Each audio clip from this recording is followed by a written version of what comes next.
Hello, everybody. Welcome back to Cinema Savvy. It is myself, George, bringing you a brand new video. And today I'm going to be talking through the Golden Globes from last night, the 82nd ceremony, the 2025 Golden Globes.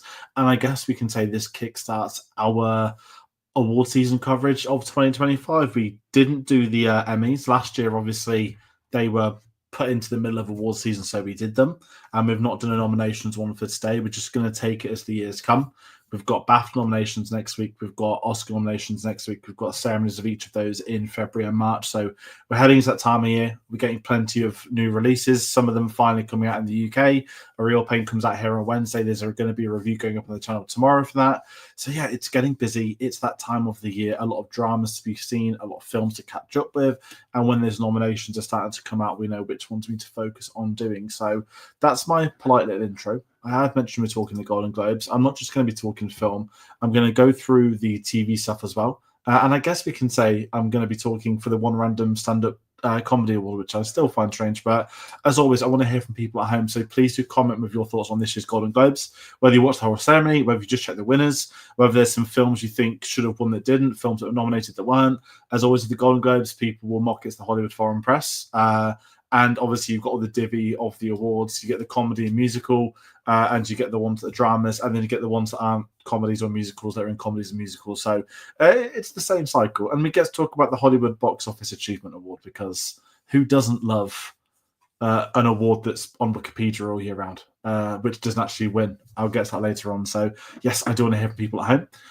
If you're curious about what the videos we're working on, if you're big on award season, there's a lot of channels that are dedicated to that all year round. We're going to be doing as much as we can. We're going to be announcing reviews and stuff like that on our social medias. So you're best off getting us on linktree.com/cinemasavvy. That'll put you through to whatever socials you use, whether that's Facebook, Twitter, Instagram, Letterboxd, or Blue Sky. We are on all of those. And it's a bit weird doing this one today. I'm doing this one solo. As we saw in the video the other day, Tate's back in Austria. He's in the mountains. He doesn't have any internet for a few days. So we're doing this one now solo. I haven't seen every film that's been nominated or won, or every TV show, or if I'm honest, any of the stand-up comedy shows. So it's going to be really weird doing this. But what I'm going to kind of do this with is start to talk about the discussion, because the Golden Globes, I know to some people it's like the Globes, then the Oscars that are important. But for someone like me, not just because I'm British, but I think the BAFTA has always been far more interesting than the Golden Globes. Although the BAFTA and Oscars have at times have very similar results, they're two completely different award ceremonies, and I think there's just something about BAFTA. We've got David Tennant hosting again this year, which is great. So it's nice. This is the polite Kickstarter. It's the new year. Everyone's drunk. Ricky Gervais used to be doing stand-up. Obviously, he's not doing that anymore. And we did get a great stand-up set last night as well, which I'm going to add. We didn't have the awful one from last year. Christ, I forgot his name, but that was one way to kill a career. So the monologue was far, far better from the host, and it's very embarrassing I've forgotten her name. That being said, I'm just going to whiz through some of these. Maybe this is going to be an even shorter video than I anticipated. I'm going to talk about the award, the winner. If there's a discussion to be had on the other pieces involved, whether that's the right term I can even say, then I'm going to potentially give that conversation a go. I think that will come in more so when we're getting to the film stuff, when we're getting to the acting splits, but we are starting to see a trend of films that have cropped up in end of year lists from like critics, end of year lists that have come from outlets as well. And I think the Golden Globes, the nominations, and what we're going to see across the next 2 weeks of tonight's winners, the nominations, is a clear sign of who were the juggernauts for this year's award season. That being said, before we get to films, I'm going to rattle through stand-up. Best TV stand-up comedy performance won by Ali Wong for Single Lady. Don't really watch stand-up, so I've got no opinion on that. But TV-wise, and it's always interesting they do this, and this is what kind of makes Oscar season fun. The fact they split up Best Actor and Actress into comedy, musical, and drama, but never supporting, it does leave some questions open. And usually in award season, I find that the supporting nominations are the ones that are locked in more than any others, that you usually know who's winning the supporting ones. It tends to be them sweeping everywhere. So it's interesting that with this one, we just have one to cover both sides of it. And I'm talking TV, but Best Supporting Actor on TV was won by Tadanobu Asano in Shogun. a series, sorry, I've still not seen. I still have Disney Plus. I'm so far behind on TV. I need to watch Slow Horses. I need to watch season 2 of Shrinking. The Bear season 3, I only just got around to, and I'm literally about to start the last season of What We Do in the Shadows tonight. So it's one of them where there's a lot of TV. I'm very conscious I need to catch up to a lot of that. Best Supporting Actress was won by Jessica Gunning in Baby Reindeer. Again, it's almost a repeat of the Emmys, isn't it? Best TV Actor in a Comedy or Musical, The Bear. Jeremy Allen White, obviously. Best TV Actress, we have Jean Smart in Hacks. Best TV Actor, Hiroyuki Sanada in Shogun. Best TV Actress, Anna Sawai in Shogun. Best TV Actor, Limited Series, Colin Farrell for Penguin. Best TV Actor, Limited Series, Jodie Foster in True Detective. Now, I'm rattled through them because I do have some thoughts on the limited series stuff. Loved Penguin, loved Colin Farrell winning for that. It seems so recent that it was able to make it on there, which is great. But I just didn't think he'd win this award over Richard Gant because Baby Reindeer has swept everywhere. So I was delighted for Colin Farrell. And as you'd expect for Colin Farrell, you get an amazing speech that follows after. Genuine shock at him winning this one, which is, again, just amazing. Whether we get a second season of Penguin, I guess we'll find out in the coming months or coming years. I know the Batman's had a delay, which is something we're not looking forward to, i.e. the delay, not the Batman Part 2, obviously. And I've also got some criticism on True Detective, a limited series. Now, True Detective, if no one's seen it, I think this is the 4th season, Night Country. It's an anthology series. They switch the cast and the storylines around each time. I don't really understand why and how this counts in limited series. Someone can put an elaborate response somewhere, but if you're 4 seasons in, you're not a limited series, are you? And if it's an anthology series, then it should just be put into best drama. I don't know why this happens. It seems to happen with this show. It's strange, but it's what they put it in for. And there's some great performances amongst those as well. But I just wanted to talk about the thing because I know a lot of award shows get political in the sense of not politics, what they do, but award shows get political in what they want to see win. Studios will have people put forward for certain awards because they believe there's an easy chance of winning if they put them for this when they really shouldn't be in for that. And Golden Globes is one of them. It's the whole comedy musical joke, isn't it? And if I talk about the shows that won, Best TV Series for Comedy and Musicals won by Hacks. Best TV Series Drama was won by Shogun, and Best Limited Series was Baby Reindeer. Again, a repeat of the Emmys, which is fine. We kind of knew we were going to get to that. I'm not going to elaborate on that too much because I'm really here to talk about the film sort of stuff. And we're going to talk about the film things. I'm going to go through each of the awards and the winners. I'm going to give my thoughts on those. Again, it's early in award season. I've still got a big chunk of these I need to see. Which is good because it's going to put me into that mindset of needing to go out to find these, to watch these, especially, the Brutalist example doesn't release it till the 24th. But I'm going to talk about one, and I'm going to put this first. And I try and order these in a way, not of importance, but just so it flows better. But this is the most important of whatever. Cinematic and box office achievement. The winner's Wicked. Like, I don't understand the purpose of this award. Now, I'll go through the nominees. Alien Romulus. Beetlejuice, Deadpool and Wolverine, Gladiator 2, Inside Out 2, Twisters, The Wild Robot. Now, Gladiator 2, I don't even know if it's made its money back yet and been an achievement to its own studio, let alone to the industry. Wild Robot, lovely to see. No one would have anticipated that film going on to do as well as did. I understand that being a reward like this. Beetlejuice is a 30+ sequel. It's done very well on a low budget. Alien Romulus done very well on a low budget. Is there a necessity for an award for these? Because none of those even grossed a lot. And if this award was to be what's the best achievement, that's just measured in the box office. And that's won by Inside Out, which is like 1.5 billion or whatever it is. It's just a dumb as fuck award. And Wicked's become the highest grossing musical, great, fair play. But what achievement really is that for the box office? It's the most popular film on social media last year, sure. But I don't even think it's in the top 5. I don't even think it's outgrossed Kong versus Godzilla. That's not on here. It's a strange award. Don't know why the award exists. I do. It's just loads of nonsense. But yeah, let me get rid of that. We have to talk about that for another year now. We'll learn about that next year. Also, sorry, that film is still in the box office, so it's not even said and done. But yeah. Okay. Best original song. Won by El Mel, Emilia Perez. I've still not seen Emilia Perez. That won a few last night. I'm somewhat worried. A lot of the people I trust all hated it. Yet it's done well here. Whether this is the typical Golden Globes, this film gets selected and wins a fair few things. But it'll never be heard of or seen again at BAFTA and Oscars. I don't know. But Emilia Perez is cropping up. That's what I'm probably going to see. It is interesting. This year's award season last year was kind of could Barbie do something? No, Oppenheimer's going to sweep. And it did sweep like almost at every point possible, which is kind of good for this year, that this year feels far more open than other Oscar years, other award seasons. I'm going to give it to that. And it's quite exciting when we get to the end that I really don't know where we're standing. I guess when we get the nominations next week, we'll have a bit more of an inkling, and then we'll get the ceremonies. But I still feel like everything's up in the air of what could win.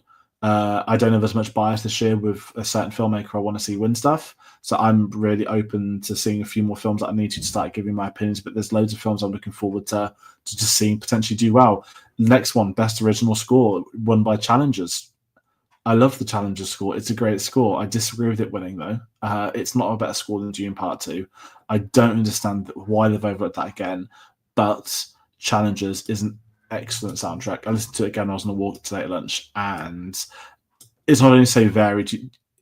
It might not work for people to listen back to. People use it on TikTok and meme culture, stuff like that, but it really accompanies the film. And I think people lose sight of what a score is and what this award is. It's not best piece of music to listen to outside of the film. It's what is the score that accompanies that film, that impacts the character, the moments. The score is such an important thing. People sleep on that, but I don't think it should have been anything but Dune Part 2. Conclave had a phenomenal score, and rightfully nominated. Brutus I've not seen yet. Wild Robot, beautiful score. Love that it's getting some recognition, but again, you can't look past Dune Part 2. And I'm not going to get into the politics of we're dropping a film in March, but this is kind of why. Best Screenplay won for Peter Strawn for Conclave. Again, an excellent screenplay. Notice this one, they don't do an adapted, they don't do an original. It's just Best Screenplay. I'm going to give a shout out to when the awards come for us, because I'm excited to see what is on the nomination list, because I think there's some really interesting ones for original that could get it this year, and there's some really good ones for adapted. I'm very curious to see what's in each category as we move on. And that's kind of it for the technicals, folks. Again, it's not the BAFTAs, it's not the Oscars, but we get all the acting awards, and we get them all put into... we get the two supportings and we get the leads divvied up. So let's go Best Supporting Actor, won by Kieran Culkin for Real Pain. I didn't see this coming. I thought Denzel had this in the bag. I think Kieran Culkin's amazing in A Real Pain. As I said, the review's going to go up tomorrow. He's such an interesting actor, and coming off the back of Succession, doing a film such as A Real Pain, it's quite eye-opening, I guess. I know there's been some stories about him almost not doing A Real Pain, but it looks like that he could be a force to be reckoned with this year. Just going off ones I've seen, I loved Jeremy Strong in The Apprentice. I guess you could say 2 Succession nominees, and Denzel Washington's amazing Gladiator 2. Again, it's an open race so far. We'll see what happens in the next few weeks. And Best Supporting Actress, won by Zoe Saldana and Emilia Perez. Again, I've not seen this one yet. I love that Margaret Qualley's been nominated, and Ariana Grande, who I've really enjoyed in Wicked, although I criticised earlier the box office stuff. I think Ariana Grande's amazing in it. I'm curious to see how this develops. We've got Isabella Rossellini, who's popped up in a lot of things. I loved Conclave. I didn't care for too much in it. I didn't think it was that good a performance. It's a great scene she's in, but I don't think it's a best supporting performance. It should be there with the other names we spoke about. And there's a few, as I said, I need to catch up on. Speaking of ones I need to catch up on, Best Actor, won by Sebastian Stan for A Different Man, not for The Apprentice. That's very much worth taking into account. And this is for the musical or comedy. He was nominated in both, which is great. I still haven't seen A Different Man. It was one of those where if you live here in the UK, it was shown for a week and then disappeared, never to be seen again. And we get that with a lot of these films. I do like the musical or comedy award at the Oscars. I just don't feel like they actually really not take it seriously, but you get dramas put in here. I know I've not seen A Different Man. I don't know if it's a musical. I know it's not a musical. I don't know if it's a comedy. I've only seen sort of photos and stills from the film. But again, was this a drama award where they just submitted it into a completely different... When you've got Hitman, and I get that as a comedy. Saturday Night, yes, that's a comedy. Heretic, the Hugh Grant one, okay, it's more of a horror, which opens a different conversation. But yeah, it's... and Jesse Eisenberg in A Real Pain, who's great in that film. And then I guess we've got the thumbnail for tonight, the big one everyone's talking about. Best Actress, Musical or Comedy, won by Demi Moore for The Substance. Is it a comedy though? There's a bit of dark humor in there. There's a ridiculous last final 5 minute ending type thing, but is the substance a comedy? I don't think so. Is it a musical? No. I love that Demi Moore won. I think we might be talking about her being the favourite for the whole Best Actress now. For the Oscars, I mean, with that. I know that Marie didn't make it to the long lists for BAFTA, which is interesting. But I am seeing more Demi Moore stuff, and I loved The Substance. I thought she was amazing in it, and I'm really on the bandwagon to see if she wins. Again, it's not a comedy, so it makes it at this point tricky to compare. And I want to shout out Mikey Madison, who's in this, who I think is exceptional, who I do think does give the best performance of the year. Again, with Demi Moore in The Substance, she's amazing, but there's so much time when you're sharing not a lead, but it's, she disappears for times within the film. So she's the lead actress, but it's a really tricky one with Substance of the placement. But Mikey Madison I thought was amazing, and Nora. Again, I get that in the comedy side of things. Obviously, Wicked was a musical. Emilia Perez, I believe, is a musical. There's things in there which is fine. Zendaya Challenges is a comedy, really. Anyway, let's move on. Best Actor for Drama. We've got Adrian Brody in The Brutalist as the winner. I've not seen this film yet. It's coming out here in a couple of weeks. I am very excited to see it. I'm not in a position where I can see it early. I'm not going to take time off work to go down to London to watch this in the middle of broad daylight. That's what I'm saying. But we've got a pretty stacked Best Actor potential award. You've got some great ones here. Timothée Chalamet and Complete Unknown. We get that here on the 17th. Daniel Craig and Queer. Ray Fiennes in Conclave. Sebastian Stan nominated for The Apprentice in this, which probably isn't going to be the case at the other ceremonies. And I think he's great in The Apprentice. But I do think that I've forgotten his name. I do think that Jeremy Strong was the best thing in The Apprentice, though. But it's nice to see it get some recognition somewhere, because I did think it was a really good film. And I also understand the side point of I understand why studios are afraid. I disagree with it, but I understand to an extent of what might come in the next 3 years as to why The Apprentice people are very cautiously nervous around it. I don't want to turn this into a conversation on the current state of politics, but in every country, we've seen some stuff with Canada today as well. It's going to be a very weird year moving forward. And I can see a couple of comments as well. I'll have a look at those at the end. But yes, Best Drama, Adrian Brody. Can't really give an opinion on that, can I? Best Actress Drama, Fernanda Torres won for I'm Still Here, which is very interesting. I think it solidifies her to be with Demi Moore and maybe one or two others for the core group. I think when you're beating the likes of Angelina Jolie, who from day one people were talking about for Maria, Nicole Kidman and Baby Girl, people have been talking about again from day one that this is her year. It's really interesting that we've had a foreign film win, and by the Hollywood foreign press as well. If you want me to sort of take the piss out of them, not in a rude way, but people joke and mock them about what sort of awards they give out to people they want to get photos of and who they want to see. It is interesting that Fernanda Torres as well, and I think that changes somewhat the Best Actress race. Actually saying that, we've got a quick comment by Overseas 71. After tonight's Globes, I still think Demi and Fernanda are in the bubble as far as Oscars. Who are your top 5 now for Best Actress? Okay, so if I go for top 5 in terms of what I think is going to be nominated, we can lock in those two straight away. I believe. I think they're sealed in now. I think we're going to get Mikey Madison as number 3. We're going to get Nicole Kidman for Baby Girls number 4. And I do think at the Oscars, we're going to get Angelina Jolie for Maria as number 5. BAFTAs, I would put a cautious bet on them not nominating Mikey Madison and Nora.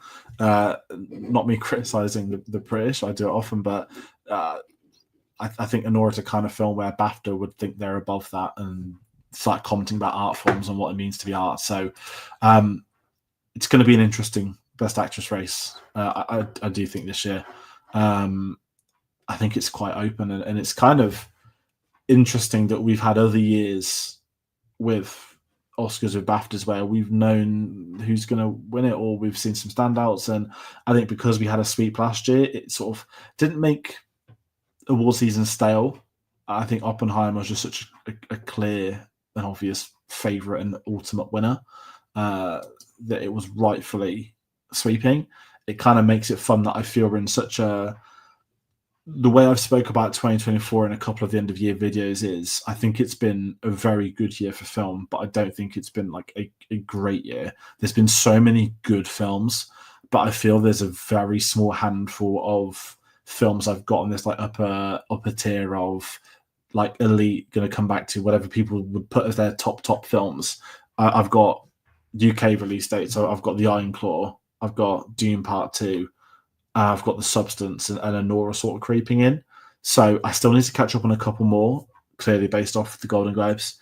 But it's a really interesting year that I don't think the bar is. I'm not saying the bar isn't high, but I think Oppenheimer set a pretty high and mighty bar for last year that just isn't going to be followed up on, and that does happen with awards season, doesn't it? But yes, let's talk Best Director.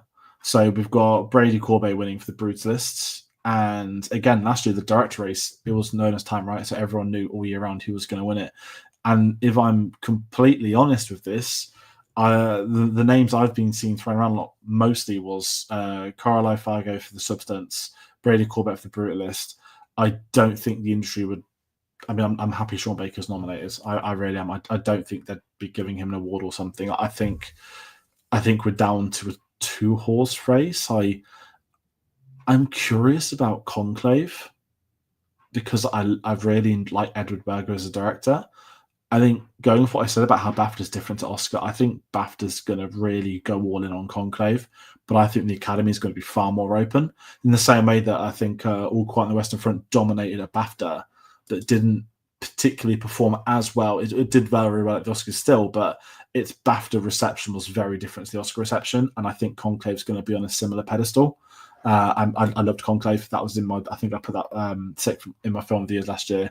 I think it's a really good film, and I do think it will do well at BAFTA. I think you look at Ray Fiennes being British, that aligns him more toward the BAFTA, and I think then you're going to look at is he going to get the career Oscar? This is someone that should have won one sort of 30 years ago for Schindler's List but didn't.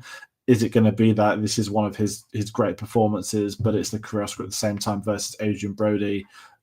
I haven't seen it yet. Maybe he does give the best performance of the year, but will they give him a second Oscar versus giving Ray Fiennes his first Oscar? So that sort of conversation is going to be part of award season this year. And I think BAFTA isn't. I don't think BAFTA is going to be telling with that. I think it's going to be quite different. And I know pre-Oppenheimer, BAFTA have been very different for a few years with the Oscars. I think they're different winners even for Best Picture for a while. But if we go for a couple more film awards, Best Animated Film won by Flow. Again, it's not too surprising this. At least there's not an outrageous best family film like BAFTA's doing now. I don't really understand the point of that. I do and I don't. I just feel like it's an extra one padded out.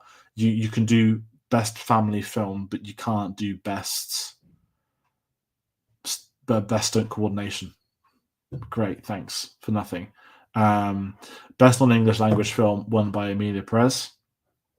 Again, it's also won Best Film Musical or Comedy, which is interesting. Again, I've not seen it. It didn't go down too well with a lot of people, I believe. And I would like to hear from people that did like Emilia Perez, because I feel like I've been quite harsh about seeing it. I'm looking at the quality of the musical or comedy category. You've got The Substance, you've got A Real Pain, you have Anora, you have Challenges, and you've got Wicked. It's a pretty stacked category. And going off like stuff I've seen and what I've been following, what I've been reading, I wouldn't have put Emilia Perez over 2 or 3 of those.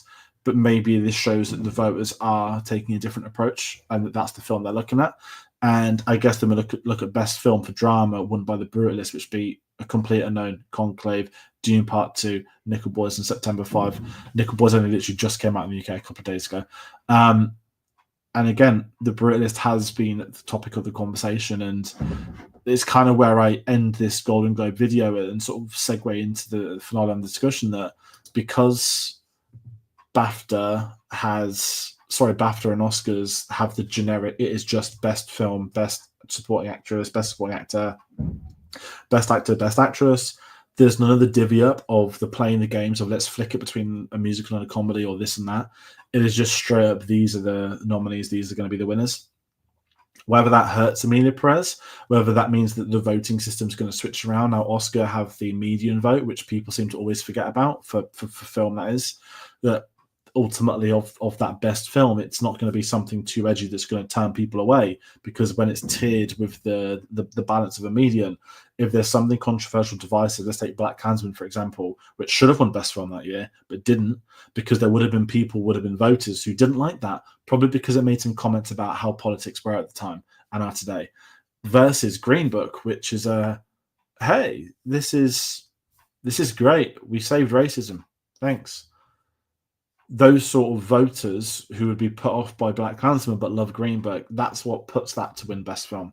So it does make it interesting that the less divisive a film will be now, the better chance it has at winning best film, which is why I think it differs so much to BAFTA now, where BAFTA's had different winners because it's the more traditional what came the highest. It was this one. That's at the most. Okay, done. So it's going to be interesting to see how this award season plays out. We've got Gustavo, who's very excited for Fernando Torres. Again, that's one I need to watch, especially if it's going to be for best foreign film as well. We'll be keeping a close eye on the nominees. We'll be keeping a close eye on the receptions fees. It is a little bit short to stay this video, as it's just myself. We'll try and have some more people on. We do, if you're new, we do award season every year since this channel's been around, since 2015, by me. We have done the Oscars live stream. So on the Oscar Sunday, we're watching it at home, and then we're doing a live stream at the same time as a watch along type thing. We won't be doing that for BAFTA. BAFTA's pre-recorded. I'd love to do some more BAFTA stuff. Obviously, being British, it's being based here as well, although there's a move to the festival hall, which is really shit compared to Albert Hall, I will say. But I do wonder if this year we're going to have an exciting race. Unless Bruce is just going to sweep everything. I think it's really open. It's too hard to call. It's too early. Whereas I think this time last year we knew Oppenheimer was going to come and it was Nolan's turn. Quick comment, Gustavo. What do you think about Fernanda? Does she have chances at the Oscars? I think she does. I think she'll be nominated, as I said. Are they going to play the Demi Moore career angle now? It was a great speech last night. I'm not getting into any politics saying that, but even I was shocked to read that she'd never won an award for anything. And by what I don't mean like Oscar, she just claims she's never had any sort of acting award in her entire career. That's the kind of thing that notices people. Now, the Oscars have given many acting awards to people in foreign languages before, but I just think the Demi Moore stuff is going to be quite powerful. I love Mikey Madison. I do think she gave the best performance from what I've seen of last year, but I don't think that performance will win an Oscar. I think they'll do some nonsense like she's too young or the film was too edgy or this, but there's absolutely a chance of Fernanda. I don't doubt that at all, especially with the people that was in her category last night who she did beat out to win that. It's going to be interesting to see how that plays into the story for the coming weeks and months. So that's going to be a nice and polite and shorter way of doing a Golden Globes discussion. I want to thank people for commenting. And as I said, if you're new to us doing award season, if you want to find out what videos we're doing, get us on social medias. I mentioned there'll be a review tomorrow for A Real Pain. Clearly, I need to watch Media Prez. I know it's on Netflix. Raw's on Netflix tonight, not Oscar related though. But there is obviously going to be more reviews. And when we've got reviews to do, we'll put them on our social media accounts: Facebook, Twitter, Instagram, Letterboxd, Blue Sky. We upload clips from episodes on Instagram and on YouTube Shorts as well. So if you're not into the longer discussions or you want something brief, head over to our Shorts. There's just clips from some of our episodes that we try and do. So there's a lot happening. It's Oscar season. It's award season. We've still got Skeleton Crew popping up every Wednesday if you're a fan of Star Wars, and we've still got some new releases. I mentioned it is more so the dramas at present, and I'm excited to see what's going to come this award season. It's been a really exciting video, so that's going to round out for today. And if you're not watching live, please do comment your thoughts on the Globes as well. As I said, it was a much better show than last year by quite a distance. Get the monologue wrong, you set a tone for the night, don't you? And even the great Vin Diesel, Hey Dwayne moment is up there already. Just the absolute shithousery from that. So that's going to round out today's video. Thank you all so much for watching. Thank you all so much for commenting. We'll be doing videos on the BAFTA nominations. I should have said that earlier. Videos on BAFTA nominations. They're going up, I believe, next Wednesday, the 15th. They might go up on Thursday, the video, because it's the final Skeleton Crew that day. So there will be a video. There'll be a video on the Oscar nominations too. And then we'll start figuring out our award season content for you. Also, use the word content. Sorry, Barbara Rockley. That is going to do it for today. Once again, thank you all so much, and we'll see you on the next one. Take care.